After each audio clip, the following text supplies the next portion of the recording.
É nosso convidado nesta edição, António José Telo, professor universitário. Professor, boa tarde, obrigada pela sua presença.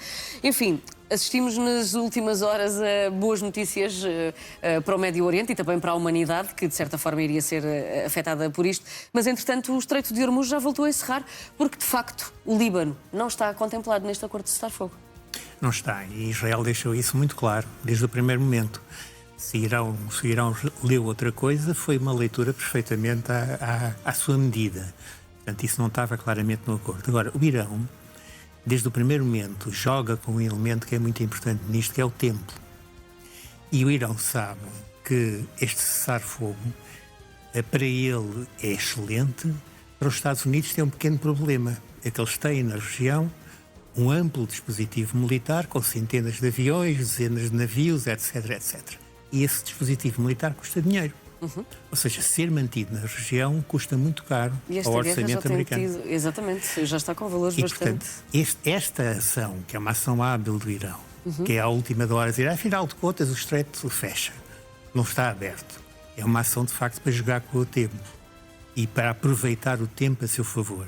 Faltaria saber agora qual será a resposta dos Estados Unidos, mas os Estados Unidos certamente não irão pura e simplesmente encolher os ombros e aceitar que o estreito não abra.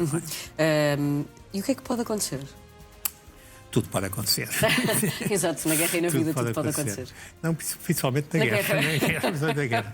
Na vida as opções não são tantas, mas na guerra tudo pode acontecer. Não seja descrente, professor, não seja descrente. Não, e neste caso, de facto, tudo pode acontecer.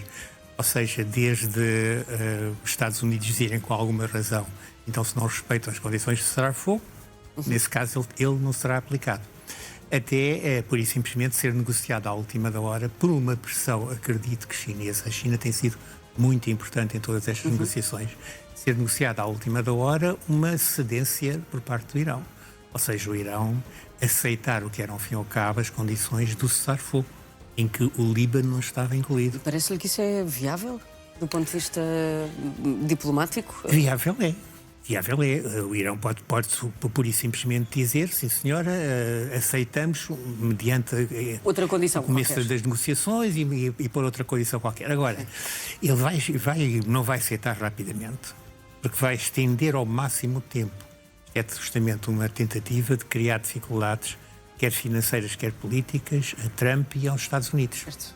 Isto concretamente em relação ao Estreito de Hormuz, mas também a toda esta negociação no Médio Oriente. Tudo isto é uma negociação muito esquisita, porque de facto os 10 pontos dizem coisas inaceitáveis pelos Estados Unidos, pelo menos na formulação que é conhecida. E tem que ver também com... evoca também a ONU e há pontos que os Estados Unidos aceitaram. Invoca, mas na ONU já vimos o que é que ela é capaz de fazer. Certo. Na ONU foi lá apresentado pela maioria do Conselho de Segurança um documento sobre o Estreito de Hormuz. Sim, e foi chamado pela China e pela Exatamente, quer dizer, bastava um veto, houve dois, o que é muito pedagógico sobre a real capacidade da ONU de resolver uma crise destas, ou seja, a real capacidade é zero. Não consegue, por isso, simplesmente resolver. Mesmo numa situação que é uma situação parcial, em que, pura e simplesmente, o próprio secretário-geral da ONU e estou convencido que a maioria dos membros da ONU estariam a favor, que é a abertura do estreito. Mesmo assim, não consegue resolver. Portanto, há aqui um problema de fundo em termos das nossas organizações multilaterais que dificulta toda esta mudança que estamos a viver. Já há alguns países na Ásia e na África Oriental em gestão energética e este encerramento do Estreito de Hormuz vem colocar em causa também o futuro dessas regiões e de outras. Podemos estar mesmo perante esta realidade noutros países, ainda que haja reservas e haja forma de as transitar no mundo, podemos estar preparados, devemos ter de nos preparar para esta gestão? Repare, eu diria as probabilidades são que o Irão não vai persistir muito tempo, sobretudo se os Estados Unidos o encostarem de novo à parede. Os Estados Unidos disseram, então nesse caso, o cessar-fogo não está em vigor e nós mantemos o nosso programa anterior e mantemos os nossos planos anteriores.